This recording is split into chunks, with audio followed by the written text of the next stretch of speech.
সুপ্রভাত বন্ধুরা, আশা করি সবাই ভালো আছো। ঘুম থেকে উঠে পড়লাম সকালে, দিয়ে সকালের যা কাজ ঝাঁট দিয়ে নিচ্ছি। আর জানো তো, কালকে রাত্রে বেশ ভালো রকমই বৃষ্টি হয়েছে। একটু বোঝা যায়নি আগে থেকে যে বৃষ্টি হবে।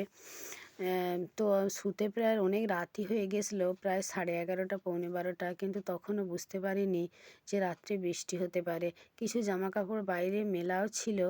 বৃষ্টিটা শুরু হয়েছে ওই প্রায় রাত 2:30টার দিক থেকে। আর মনে হয়েছিল যে খুব একটা জোরে বোধহয় বৃষ্টি হয়নি, কিন্তু সকালে উঠে দেখলাম মাটিটা দেখে যে ভালো রকমই ভিজে। তাহলে বৃষ্টিটা বেশ ভালোই হয়েছে। আর দেখো, চারপাশে যেন কেমন একটা ধোঁয়াশা ধোঁয়াশা ভাব। আর এই যে বাগানটা দেখছো কত সুন্দর, আমরা দুজনে পরিষ্কার করেছি বাগানটা।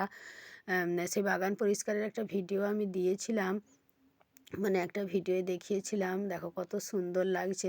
দিয়ে এই বাগানের সামনেটাও একটু ঝাঁট দিয়ে নেবো, মাটিটা ভিজে যাওয়ার জন্যে ঝাঁট দিতে একটু অসুবিধেই হচ্ছে।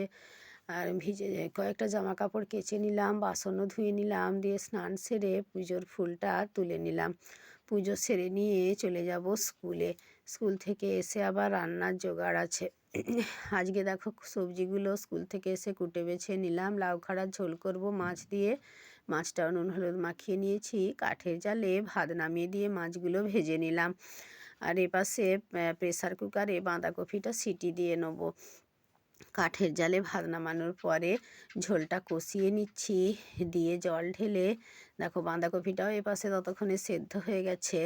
তাও কাঠের জালে ঝোলটা সেদ্ধ হতে হতে বাঁধাকপিটাকে গ্যাসে কষিয়ে নেবো। আর এপাশে লাউ খাড়াটা একটু ফোড়ন দিয়ে নিচ্ছি। এতে জিরে, ধনিয়া গুঁড়ো, গোলমরিচের গুঁড়ো সবই দিয়েছি। আদা, ধনিয়া পাতা দিয়ে ঝোলটা ফোড়ন দিয়ে নিলাম। আর এপাশে বাঁধাকপিটাও আমার হয়ে গেছে। এখনও বাঁধাকপিটা খেতে খুব একটা খারাপ লাগে না, তবে আর কিছুদিন পরে একদমই খেতে ইচ্ছা করবে না। আজকের মতো রান্না আমার কমপ্লিট।